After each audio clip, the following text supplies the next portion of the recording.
Hey guys, today we're working on a 74 Ford F100 and we are going to take the power steering gear out. It needs to be rebuilt. So I'm going to show you how to remove it.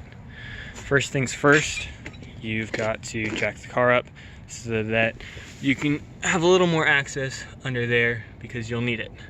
We're going to take care of the hardest thing first, which is detaching this from the ball joint. So you take out the cotter pin, unscrew the castle nut, don't get it off all the way, keep it just on so that when you use the pickle fork and you hammer this off, the whole thing doesn't fall.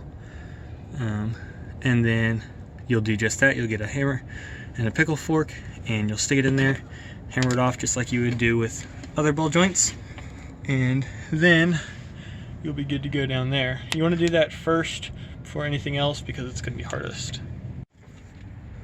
Alright, then you can come in here and you're going to take off these two lines. I believe that's 1/2 inch there and that's 5/8 there. And when you unhook them, then you can, I just put them up here, but you just want to get them out of the way. Up here you can see my brake lines are all attached to the steering gear. Sometimes that's not the case, but in this truck it is. If that is the case, you're going to want to unbolt those. For mine, there's just those two bolts right there with the nuts on the other end. Get those out of the way, and then down here there's that bolt right there, but you can't get to it until you get this bracket out of the way. So if you unbolt the top one, the bracket should be able to twist over, and that will get you to that bolt. So you do that and you're good to go. So next you have to unbolt.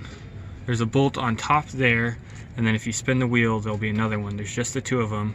You take the nuts off and that unattaches the gear from the steering wheel. And then down here you need to unbolt this bolt, and that bolt behind the brake line, that one. And that's what's actually holding the steering gear to the frame.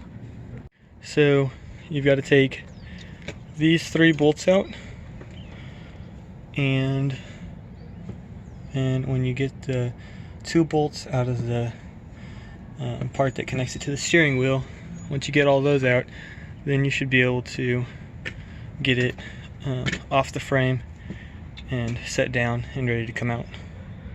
Alright, you can see it's unbolted and it's just kind of resting between the frame and the exhaust pipe, and then basically you just have to wiggle it on out. And there you go, steering gear is out.